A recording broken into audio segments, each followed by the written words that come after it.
मंडलाकारं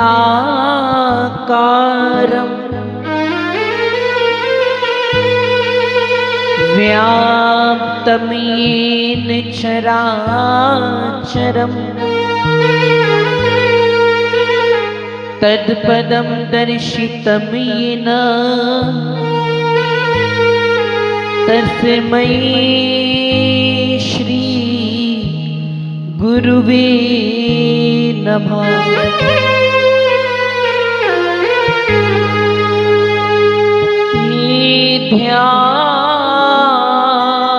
ध्यानमूलं गुरुर्मूर्ति पूजामूलं गुरुपदम्।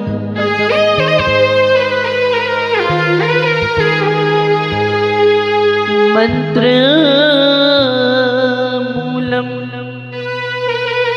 गुरुर्वाक्यं मोक्षमूलं गुरुकृपा।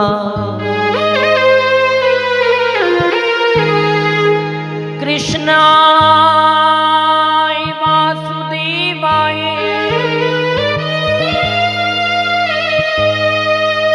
हरे परमात्मने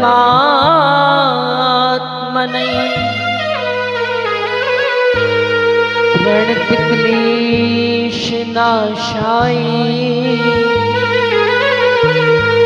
श्री गोविंदाय नमो नमः।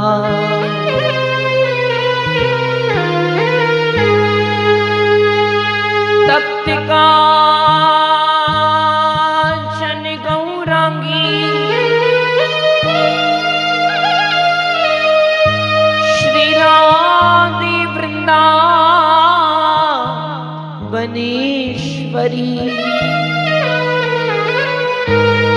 श्री वृषभानु सुते देवी प्रणमामि श्री हरि प्रिया।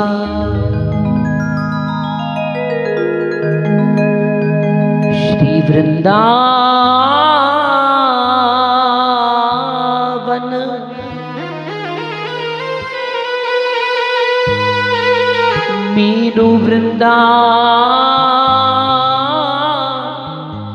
मेरो वृंदावन।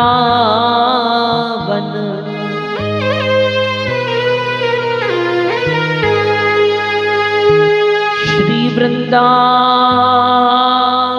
को वास भलो जहाँ पास बहे यमुना पटरानी। जो जन नहाए के ध्यान धरे वैकुंठ मिले दिन को रजधारी।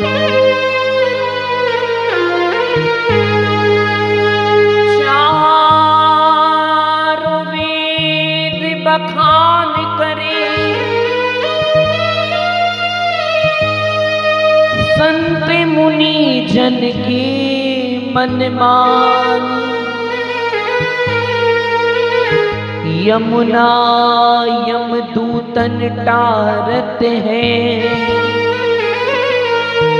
भवतारत है श्री राधा रानी।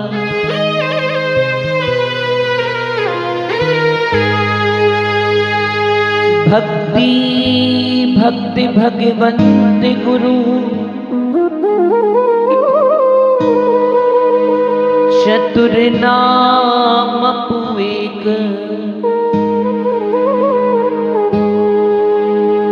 इनके पग बंदना किए अरे ना सही विघन अनेक।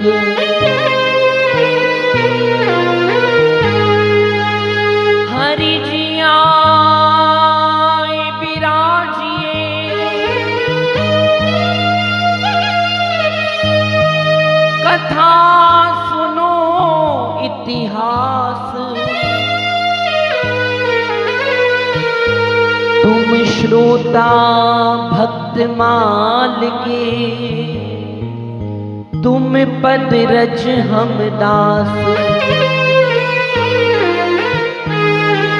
तुम श्रोता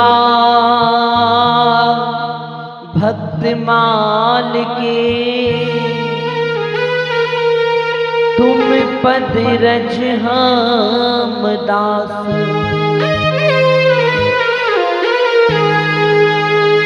मैं तू ब्रजलतन तरु बैठ कर, पल भर करूं विश्राम। अरि ब्रज रज मुख में डार के, सब बोलो राधे श्याम। सब बोलो राधे श्याम। सब बोलो राधे श्याम।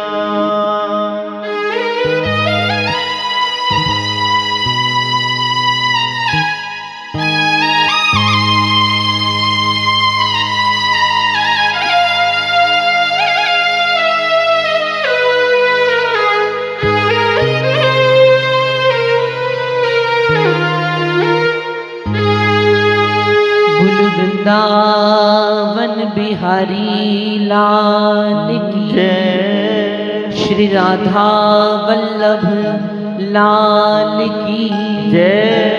जय जय श्री राधे, जय जय श्री राधे, जय जय श्री राधे। बोली भक्तमाल महापुराण की जय। श्री सद्गुरुदेव भगवान की जय। सभी हमारे संग युगल नाम संकीर्तन करते हुए, सभी आनंद लेते हुए, ही जय जय श्यामा, जय जय श्याम,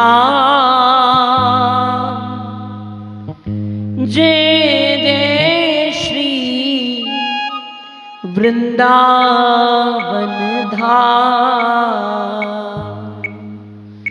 जय जय श्यामा, जय जय श्याम, जय जय श्री वृंदावन धाम।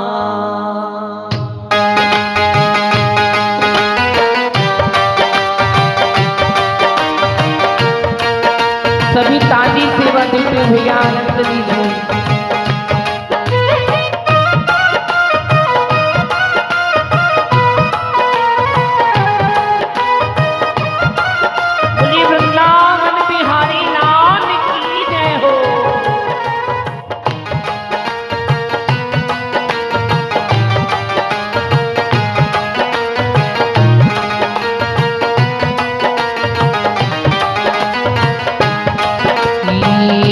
जय जय श्यामा, जय जय श्याम, जय जय श्री वृंदावन धाम। जय जय श्याम, गाइए भैया गाइए। जय जय श्याम, जय जय श्री वृंदावन धाम। जय जय श्याम, जय जय श्याम, जय जय श्री वृंदावन धाम। जय जय श्याम, जय जय श्याम, जय जय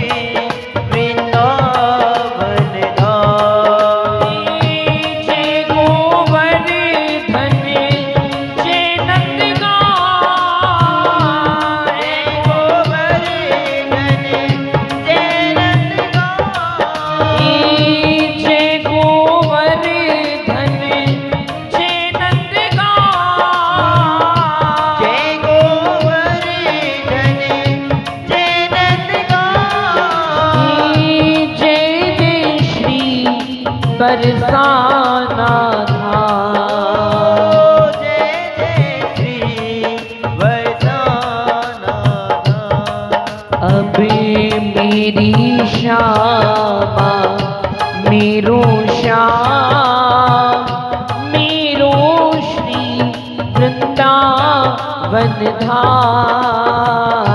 जय जय श्यामा जय जय श्याम जय जय श्री वृंदावन धाम।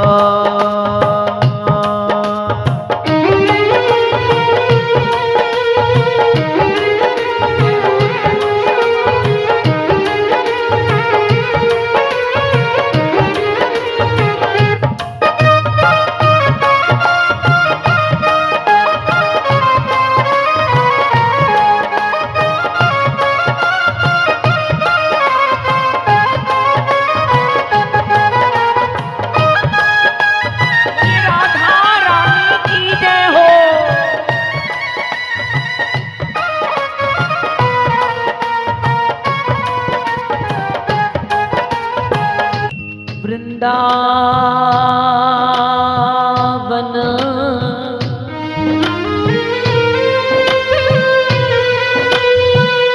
हाँ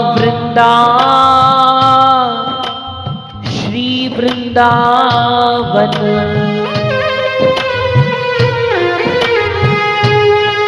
वृंदावन वृंदावन वृंदावन वृंदावन वृंदावन वृंदावन वृंदावन वृंदावन वृंदावन वृंदावन वृंदावन वृंदावन वृंदावन वृंदावन वृंदावन वृंदावन। देखिए सभी गाइए वृंदावन वृंदावन वृंदावन वृंदावन वृंदावन वृंदावन वृंदावन वृंदावन वृंदावन वृंदावन वृंदावन ई वृंदावन वृंदावन वृंदावन वृंदावन वृंदावन ई जरा कर वृंदावन देखो।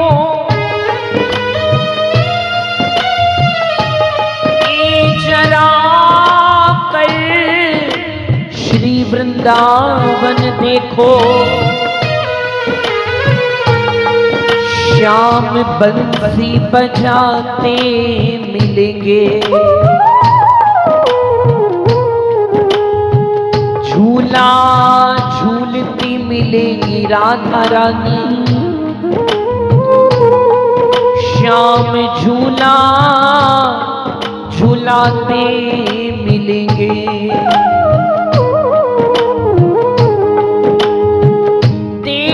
देशांतर के अनेक लोग आते यहाँ।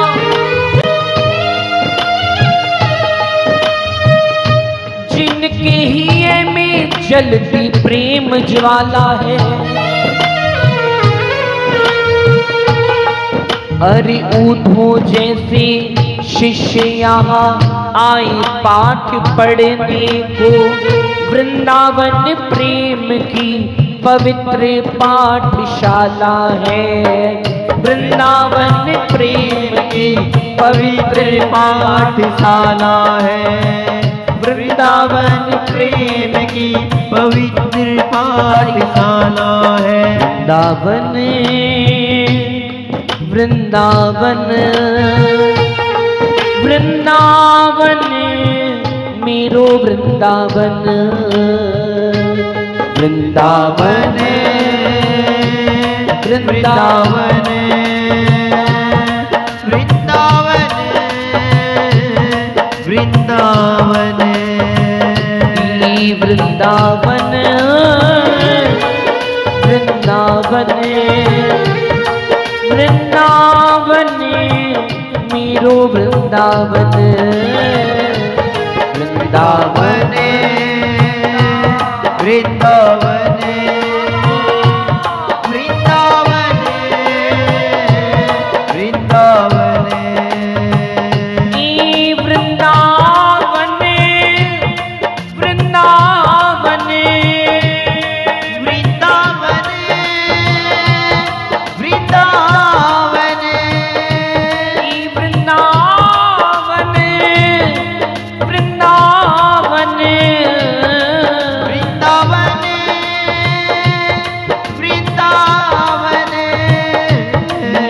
वृंदावन वृंदावन वृंदावन वृंदावन वृंदावन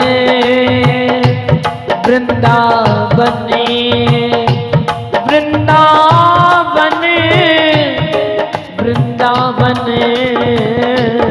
वृंदावन श्यामा वृंदावन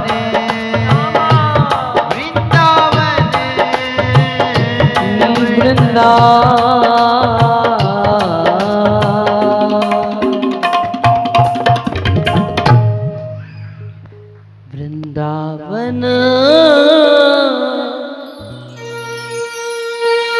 वृंदावन श्री वृंदावन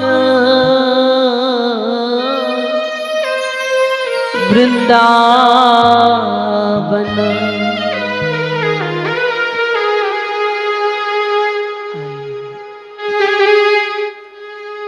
परम करुण पतित पावन अशरण शरण अपार सिंधु दीन बंधु श्री धाम वृंदावन में विराजमान श्री राधा वल्लभ लाल जी के चरणों में प्रणाम है, कोटि कोटि दंडोत है। श्री धाम बरसाना में विराजमान हमारे श्री सतगुरुदेव भगवान, जिन्होंने हमारा हाथ हमारी किशोरी जी के चरणों में दिया है, उन सतगुरुदेव भगवान को हमारा कोटि कोटि दंडोत है, कोटि कोटि प्रणाम है। यहाँ पधारे सभी भक्तजन, सभी वैष्णवजन, आप सभी के चरणों में व्यासपीठ से कोटि कोटि दंडोत है, कोटि कोटि प्रणाम है। आज श्री भक्तमाल जी का प्रथम दिन है, प्रथम दिवस है और ठाकुर जी ने बड़ी कृपा की है, ठाकुर जी ने खूब कृपा की है। क्योंकि देखिए, कथा कराना कोई आसान बात नहीं है, कथा करना आसान है, लेकिन कथा को कराना कोई साधारण बात नहीं। जिन पर ठाकुर जी की कृपा होती, जिनको श्री ठाकुर जी निहारते हैं, उन्हें चुनते हैं, ठाकुर जी उन्हें चुनते हैं, फिर कथा होती है। और देखिए, कथा कब होती है? दो कारण हैं। कथा कब होती है? दो कारण हैं। पहला कारण तो ये है कि भैया ठाकुर जी ने कृपा की हो, राधा रानी ने कृपा की हो, तब कथा होती है। और दूसरा कारण, जब किसी भक्त के हृदय में, जब किसी भक्त के हृदय में श्री ठाकुर जी की कथा को सुनने की उत्कंठा होती है, जब कथा सुनने की लालसा होती, तब श्री ठाकुर जी कहते भैया कथा हो। कथा सबके लिए नहीं है, कथा केवल उनके लिए है जो श्री ठाकुर जी का रस को सुनना चाहते हैं, जो वृंदावन का रस सुनना चाहते हैं, जो ठाकुर जी की कैसे कृपा होती उसे सुनना चाहते हैं। तब कथा होती। कह दो एक बार राधे राधे। इतनी आराम से नहीं मिले, जोर से कहिए। हाँ, जब भी कथा में आओ तो ये कम से कम 10-12 बार तो राधे राधे कहा ही करो। तो कथा कहना तो आसान है, लेकिन कथा को सुनना बड़ा मुश्किल है। कभी कभी तो भैया हमें कथा सुनना भी नहीं आता है। कथा सुनना बड़ा मुश्किल है। और कथा को सुन भी ले, लेकिन उस कथा को हृदय में उतारना बड़ा मुश्किल है।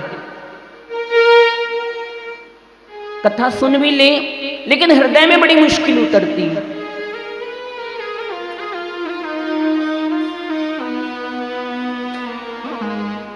और आज हम जो कथा को सुनने के लिए यहां एकत्रित हुए हैं, वो हमारे ठाकुर जी को बड़ी प्रिय कथा है भैया। मैया चुपचाप बैठ जाओ आकर। आप लोग बात करते हैं, हमें दिक्कत होती है। अब आप कथा में आए तो कथा में कोई किसी को जानता नहीं, कोई किसी को पहचानता नहीं, केवल रिश्ता ठाकुर जी से है। आए आप आराम से, जहां स्थान मिले वहां बैठ जाएं। कोई बात नहीं, कोई चीत नहीं, क्योंकि यहां हम भक्तमाल की पोथी खोलकर नहीं बैठे हैं। आप थोड़ी सी बात करेंगे, हम भूल जाएंगे हम क्या सुना रहे हैं। इसलिए कथा में शांति से बैठे, आनंद से कथा सुनी। तो ठाकुर जी को अपना यश सुनना इतना अच्छा नहीं लगता है। आप भागवत जी की कथा सुनिए, हमारे ठाकुर जी का यश गाया है भागवत जी में। लेकिन ठाकुर जी को अपने भक्तों की चर्चा सुनना बड़ा अच्छा लगता है, कि कोई मेरे भक्त की कथा सुनाए,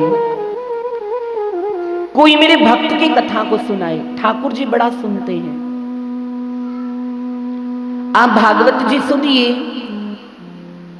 तो ठाकुर जी आएंगे, आए ना आए पता नहीं, लेकिन भैया जहां भक्तमाल होगी, जहां भक्तमाल की कथा होगी, जहां ठाकुर जी के भक्त का यश गाया जाएगा, तो ठाकुर जी भैया सुने बिना रहेंगे नहीं, दौड़े दौड़े आ जाएंगे।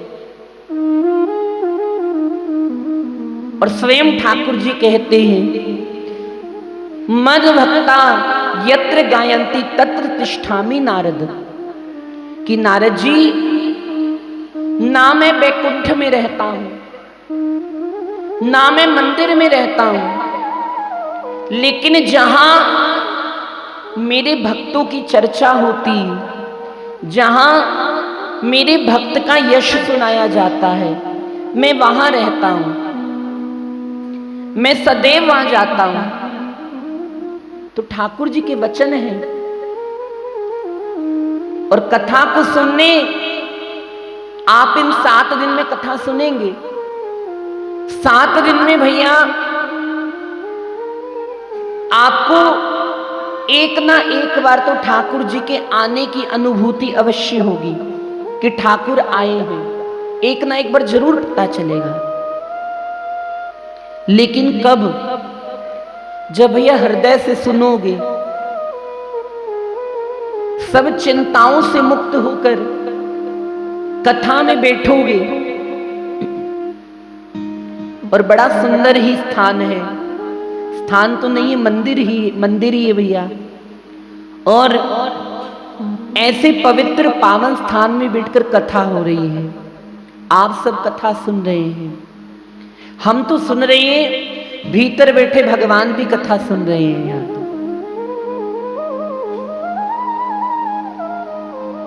और अब मंदिर, यहां जहां जिस मंदिर में हम बैठे हैं, ये साक्षात श्री वृंदावन बन चुका है, जहां भक्तमाल की कथा हो, जहां भक्तों का चरित्र गाया जाए, भैया वो स्थान कोई स्थान नहीं देते, वो साक्षात वृंदावन बन जाता है। तो ये स्थान तो वृंदावन हो गया है। हम सब श्री वृंदावन में बैठकर ये कथा सुन रहे हैं, वृंदावन में ही बैठे हैं। जैसे भगवान सर्वव्यापक हैं, सभी जानते हैं भगवान सर्व जगह विराजमान है, लेकिन व्यक्ति के नेत्र होने चाहिए पहचानने के लिए। भगवान तो सब में, कण कण में है भगवान, लेकिन जब तक आपके पास नेत्र नहीं होंगे, कैसे नेत्र? वो दिव्य नेत्र नहीं होंगे जिनसे भगवान का दर्शन हो पाए, तो भैया भगवान का दर्शन नहीं होगा। लेकिन अगर गुरुदेव की कृपा रूपी नेत्र मिल गए तो सब जगह भगवान दिखेंगे, सब जगह भगवान दिखेंगे। अब कोई कहे कि भैया वो मेरे बारे में ऐसा ऐसा कह रहा है, कि अरे भैया कहने दो, उसके भीतर भी मेरे ठाकुर बैठे हैं। सबको प्रणाम करेगा व्यक्ति कि तुम्हारे भीतर भी भगवान है, आपके भीतर भी भगवान है, सबके भीतर हमारे ठाकुर जी बैठे हैं। किस रूप में बैठे हैं? आत्मा के रूप में श्री ठाकुर जी बैठे हैं। आप सबके भीतर भगवान है। तो जैसे भगवान सर्वव्यापक हैं, वैसे हमारे गुरुदेव भगवान भी सर्वव्यापक हैं। ध्यान दीजिएगा। अब देखिए, भगवान अवतार लेते हैं, सभी जानते हैं। राम, श्री राम अवतार में भी भगवान आए, कृष्ण अवतार में भी भगवान आए, वामन अवतार में भी भगवान आए, कच्छप अवतार में भी भगवान आए। भगवान सब अवतार ग्रहण करते हैं, लेकिन भगवान तो एक ही है, अलग अलग तो है नहीं। राम और कृष्ण में भेद नहीं है। अगर कोई कहे कि राम और कृष्ण में भेद बताइए, तो कोई भेद नहीं। आप इस आंख से देखिए तब भी आपको दिखाई देगा, इस आंख से देखिए तब भी दिखाई देगा। तो राम कृष्ण में कोई भेद नहीं। उसी प्रकार गुरुदेव में कोई भेद नहीं है। ध्यान दीजिएगा, गुरु तत्व एक है। जैसे भगवत तत्व एक है, वैसे गुरु तत्व एक है। ऐसा नहीं ये तुम्हारे गुरु, ये मेरे गुरु, ये तेरे गुरु, नहीं। गुरु तत्व एक है। सभी के भीतर गुरुदेव के दर्शन होंगे। अभी हमने सुनाया आपको भक्ति, भक्त, भगवंत और गुरु। ये नाम तो चार हैं, लेकिन इनका तत्व एक है। भक्ति, भक्त, भगवंत, गुरु, चतुर नाम वपु एक। वपु का अर्थ है तत्व। तत्व तो एक ही। उसी प्रकार भैया किसी के भी गुरुदेव आपके समक्ष आए, सबको प्रणाम करो कि ये भी मेरे गुरुदेव हैं, ये भी मेरे गुरुदेव हैं, ये भी मेरे गुरुदेव हैं। गुरुदेव एक ही हैं। भगवान जीव के दुखों का निवारण करने के लिए अवतार लेते हैं। और गुरुदेव कब आते हैं? गुरुदेव भक्त का भक्ति से पोषण करने के लिए आते हैं। गुरुदेव भक्त का भक्ति से पोषण करने के लिए धराधाम पर आते हैं। और जो कथा हम आज आपको सुनाने के लिए बैठे हैं, तो देखिए भक्तमाल में जितने भी भक्त होंगे सभी ने ठाकुर जी को पाया है तो अपने गुरुदेव की कृपा से पाया है। ध्यान दीजिएगा, जब तक आप पर आपके गुरुदेव की कृपा नहीं होगी तब तक भैया श्री ठाकुर जी को नहीं पा सकते हैं। यहां कितने लोग ऐसे हैं जिन्होंने गुरु बनाए हैं, बताइए। जय हो। आप सबने गुरु मंत्र लिया है, सबने गुरु दीक्षा ली है, तो देखिए अपने गुरुदेव के चरणों को पकड़ लो, अपने गुरुदेव के चरणों की रज को निकालकर अपने मस्तक पे लगा लो, क्योंकि अब वही है जो आपको इस भवसागर से पार लगा सकते हैं, दूसरा कोई नहीं। यहां पर इस संसार में ना आपको आपका पुत्र पार लगाएगा, ना आपके पिता आपको पार लगाएंगे, ना आपको आपका पति पार लगाएगा। पार लगाएगा तो भैया भगवान नाम पार लगाएगा, और वो नाम कौन देगा? वो नाम आपको गुरुदेव देंगे, वो नाम आपको गुरुदेव भगवान देंगे। लेकिन एक शर्त है, क्या? जो बात आपके गुरुदेव ने कह दी, जो बात आपके गुरुदेव ने कह दी, उस बात को मानना पड़ेगा। कहने का अर्थ है गुरुदेव के वचनों पर चलना होगा। और गुरुदेव की क्या आज्ञा है? 2 आज्ञा, एक संगत, दूसरी पंगत। संगत का अर्थ क्या है? सत्संग। सत्संग बड़ा जरूरी है। जब तक आप सत्संग नहीं करेंगे तब तक आपकी बुद्धि ठाकुर जी के चरणों में नहीं लगेगी। अब कोई कहे कि हम तो रोज कीर्तन करते हैं, हम तो रोज सत्संग करते हैं, हमारा तो मन फिर भी नहीं लग रहा है। क्यों? क्योंकि भैया जिस प्रकार हम लोग रोज स्नान करते हैं, बड़ा मलमल के नहाते, साबुन से, पानी से, जल से, तो आपके जो शरीर की दुर्गंध है वो दूर हो जाती है। अगर कोई कहे कि भाई मैं तो एक बार नहा लिया, अब स्नान करने की आवश्यकता नहीं, तो भैया 2 दिन बाद, 3 दिन बाद शरीर से दुर्गंध आने लगेगी। उसी प्रकार सत्संग अगर छोड़ दिया तो भैया इस शरीर से विषयों की दुर्गंध आने लगेगी। और पंगत क्या है? पंगत समझते हैं क्या होता है? पंगत का अर्थ समझते हैं आप? नहीं समझते। पंगत का अर्थ होता है भोग प्रसाद, प्रसादी। जो भी वस्तु आप पाएं, आप अपने घर में कुछ भी खाएं तो सबसे पहले भगवान को भोग लगाएं, ठाकुर जी को भोग लगाइए, फिर पाइए। कुछ भी आप पाएं पहले भगवान को निवेदित कीजिए कि आप पाइए, उसके बाद आप पाएं। और दूसरी चीज,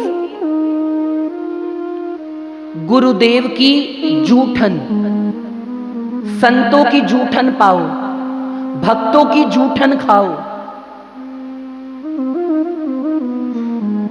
अगर कोई भक्त आता है और वो भक्त प्रसाद खाता है तो भैया उस भक्त अपने गुरुदेव को कहा करो, गुरुदेव भगवान थोड़ी सी जूठन मुझे दे दो ताकि मुझे भी ठाकुर जी मिल जाए।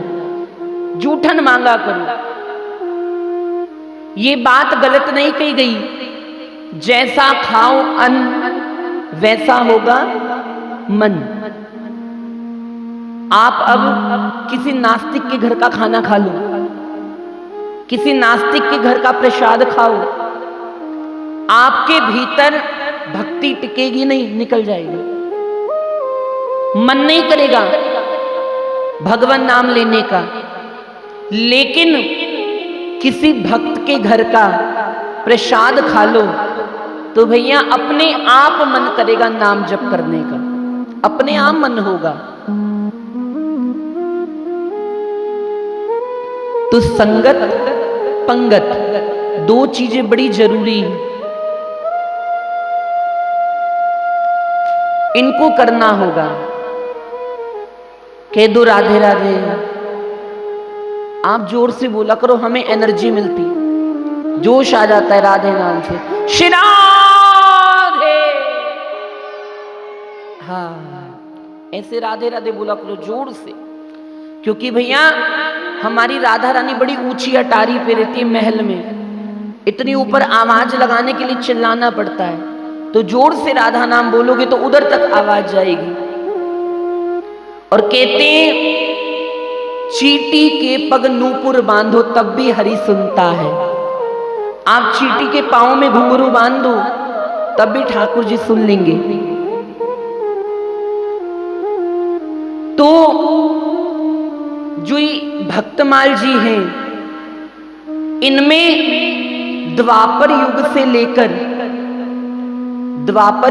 लेकर कलयुग तक के भक्तों की चर्चा है। सभी भक्त यहां हैं। और अभी बड़ी सुंदर कलश यात्रा हुई। ये जो भक्तमाल जी हैं, आपने अपने शीश पे धारण की। सभी ने भक्तमाल जी को अपने शीश पे धारण किया। इसका अर्थ क्या है? ये भक्तमाल जी अपने शीश पे धारण की और कहा कि इसके भीतर जितने भी भक्त हो, जितने भी भक्तों की भक्ति हो, सब मुझे मिल जाए, सब मेरे अंदर आ जाए। अगर आपको राम जी का चरित्र सुनना हो तो आप राम कथा सुनिए। अगर आपको श्री कृष्ण का चरित्र सुनना हो तो आप भागवत जी सुनिए। अगर आपने भोले बाबा का चरित्र सुनना हो तो आप शिव महापुराण सुनिए। अगर आपको भक्तों का चरित्र सुनना हो तो भैया भक्तमाल जी सुनिए, भक्तमाल जी सुनिए।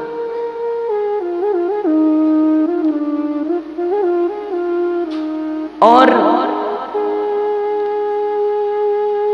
आज हम आपको बताएंगे कि भक्तमाल जी का महात्म क्या है। महात्म का अर्थ है कि इस कथा को सुनने से आपको क्या मिलेगा, क्या लाभ होगा। संतों ने बड़ा अच्छा नियम निकाला महात्म बताने का, क्योंकि कहते हैं कि कलयुग में किसी के पास इतना समय नहीं है, कोई 7 दिन कथा सुनने नहीं आएगा। लेकिन अगर उन्हें पता लगेगा कि कथा सुनने से मिलेगा क्या, कथा सुनने से मुझे क्या मिलेगा, ये पता चलेगा तो भैया अपने आप सुनने आएंगे। कलयुग का व्यक्ति वो काम करता है जहां उसको प्रॉफिट होता है, लाभ होता है। नहीं, अब भैया मैं कहूं कि आइए मेरे पास 3 घंटा कथा सुनिए, आप कहेंगे कि हम क्यों आए? हमें आप कथा 3 घंटे सुनाओगे, हमें मिलेगा क्या कथा सुनने से? आप तो कथा सुना रही हो चलो, लेकिन हमें क्या मिलेगा, लाभ क्या होगा? तो एक ही लाभ है, भक्तमाल जी को सुनने से जो हमारे भीतर की भक्ति है वो भक्ति दृढ़ हो जाती है। अगर आप अपने से बराबर लोगों में बैठोगे ना तो आप में अभिमान आएगा। अपने से नीचे लोगों में बैठोगे तो होगा भैया मैं तो कितना बड़ा इंसान हूं, ये तो कुछ भी नहीं। लेकिन जब अपने से ऊंचे लोगों में बैठोगे तब पता चलेगा कि हमारे अंदर कितनी कमियां हैं, कितनी कमी है। अभी कहने को हम भक्त हैं कि भैया मैं तो शाम को अपने घर में जोत जलाता हूं, मैं तो आरती करता हूं, मैं तो बड़ा भक्त हूं। लेकिन भैया जब भक्तमाल जी में सुनेंगे कि ऐसे ऐसे भक्त हुए जिन्होंने अपना पूरा जीवन लगा दिया, अपना जीवन बिता दिया भक्ति में, तब जाकर भगवान आए लेने के लिए, तब भगवान आए।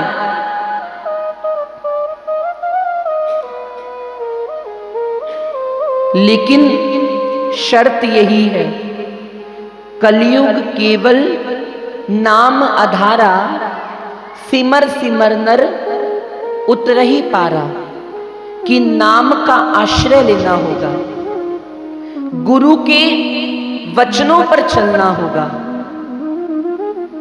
हम आपको एक कथा सुनाते हैं। एक बार नारद जी आए। नारद जी जैसे आए तो देखा एक औरत, एक महिला, एक स्त्री नारद जी को कहने लगी, मैंने ना कोई गुरु नहीं बनाया, मैं आपको गुरु बनाना चाहती हूं, आप मुझे नाम दीक्षा दे दो। नारद जी ने कहा ठीक है, कोई बात नहीं। नारद जी ने नाम मंत्र दे दिया, हाथ जोड़ के कहने लगी, गुरुदेव क्या आज्ञा है, मैं क्या करूं अब बताइए जिससे मुझे भगवान मिले। नारद जी ने कहा कुछ नहीं करना, जब भी कोई भी काम करो, कोई भी कार्य करो, ऐसे कह देना श्री ठाकुर जी को समर्पित करती हूं। मान लो भोजन पाओ, कहना ठाकुर जी तुम्हें समर्पण करती हूं, तुम्हें समर्पित करती हूं। कहती ठीक है। अब सुबह भोजन खा रही, कह रही ठाकुर जी ये भोजन आपको समर्पित करती हूं। फिर पाने लगी, चलो। अब शाम में सब्जी अमनिया कर रही है, सब्जी छील रही है। अब जो सब्जी का कूड़ा होता है, छिलका होता है, वो छिलका लेकर गई और कूड़ेदान में कही ठाकुर जी आपको समर्पित करती हूं। अब वो जो कूड़ा था, वो सब्जी का छिलका, वो ठाकुर जी के ऊपर गिर गया। अब इनको बच्चों को बिठाइए, या पीछे बिठाइए, यहीं बिठाइए।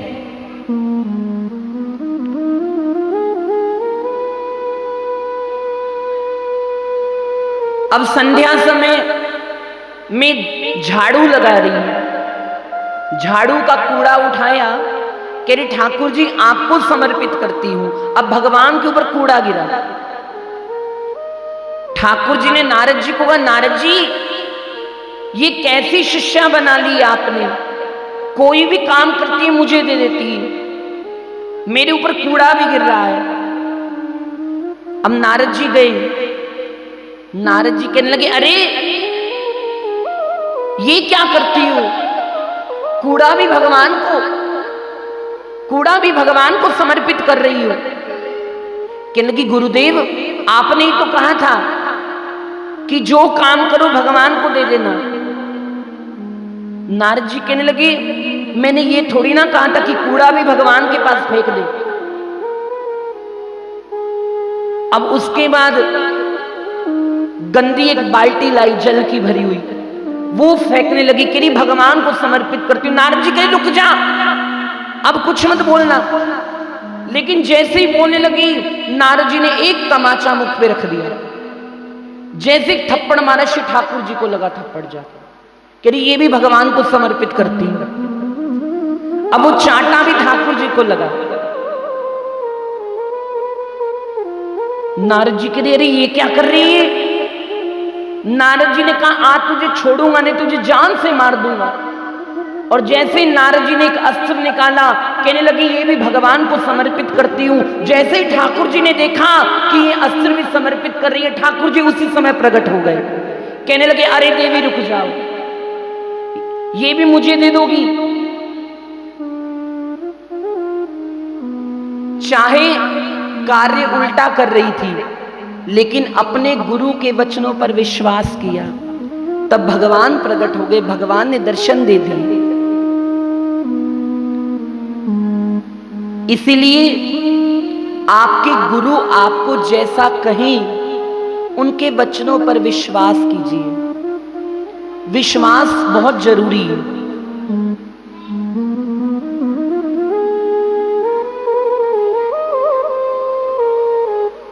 उसके बाद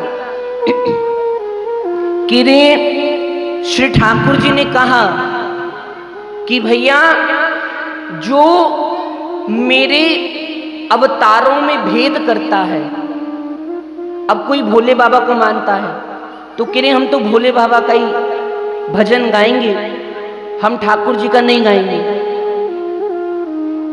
ठाकुर जी ने कहा अगर तू मेरे अवतारों में भेद करता है तो मैं भी तुझ में भेद करूंगा।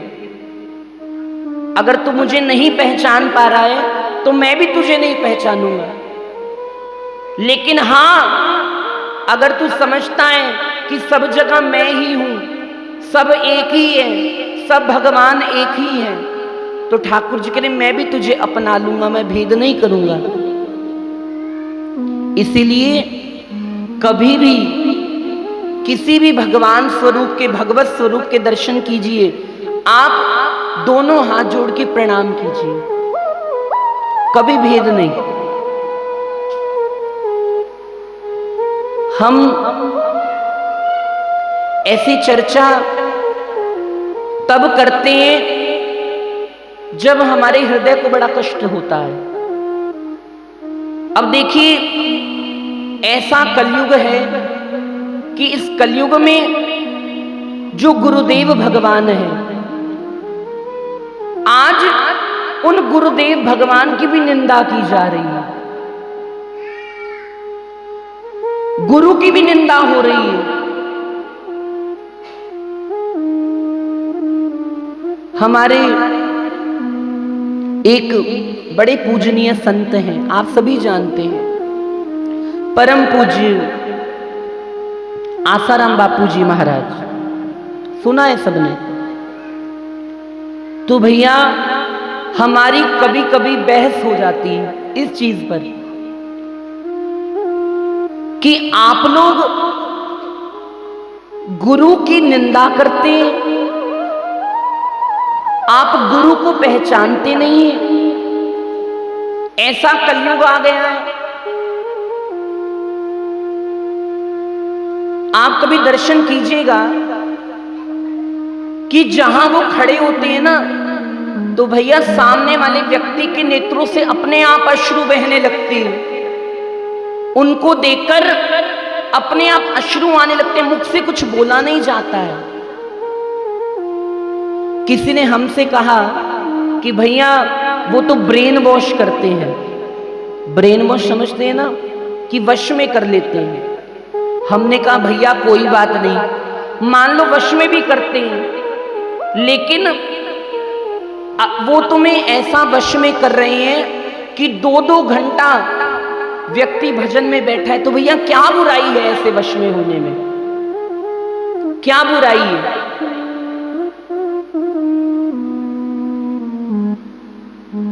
अगर माता पिता पर अगर कोई झूठा आरोप लगे तो क्या माता पिता से रिश्ता खत्म होता है? कभी खत्म नहीं होता है। लेकिन भैया अगर गुरुदेव ने तुम्हारा हाथ पकड़ा है तो चाहे अपने ऊपर कितना भी कष्ट ले ले, लेकिन भैया तुम्हें तो पार करा के ही छोड़ेंगे, तुम्हें तो पार ही कराएंगे। तुम्हारा हाथ पकड़ लिया है। इसलिए सभी से यही प्रार्थना कि कभी गुरुदेव की निंदा मत सुनिए, ना निंदा करिए। आपके सामने अगर कोई आकर निंदा करता, अपने कान बंद कर लीजिए कि भैया मेरे सामने निंदा करने की आवश्यकता नहीं। गुरु तत्व में भेद नहीं।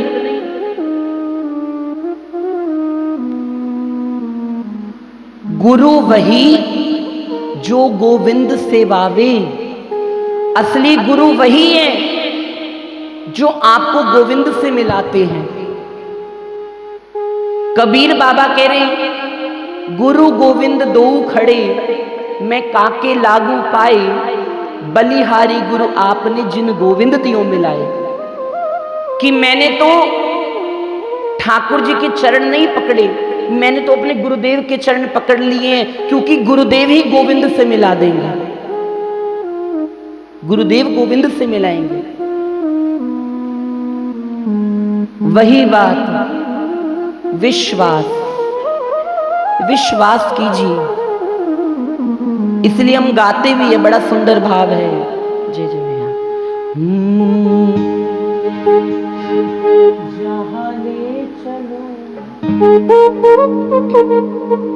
कहो गुरुदेव से, जहां ले चलोगे वहीं मैं चलूंगा।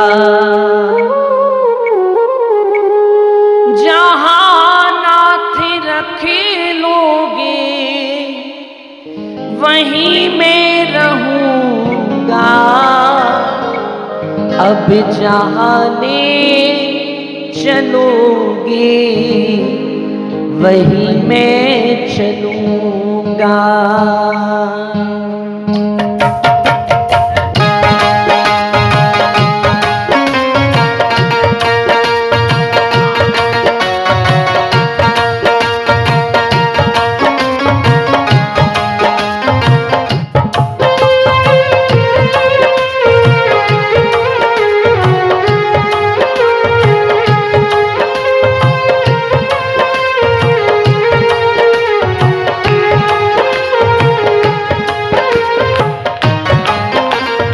बोलो सतगुरुदेव भगवान की जय हो।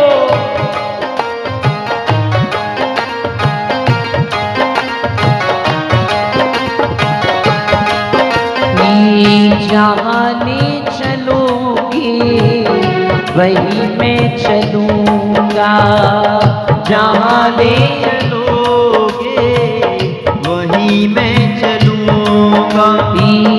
जहां ले चलोगे वहीं मैं चलूंगा। जहां ले चलोगे वहीं मैं चलूंगा।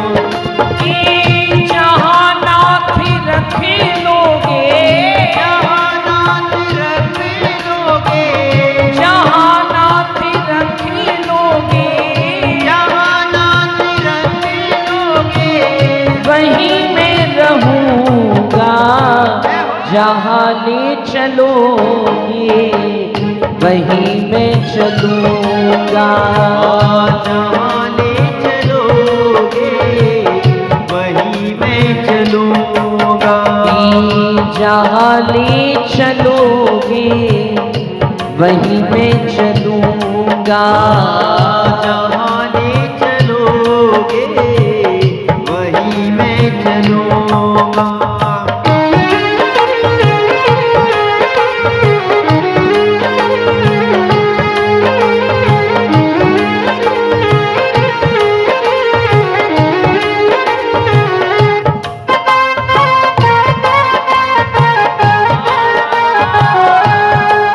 श्री गुरुदेव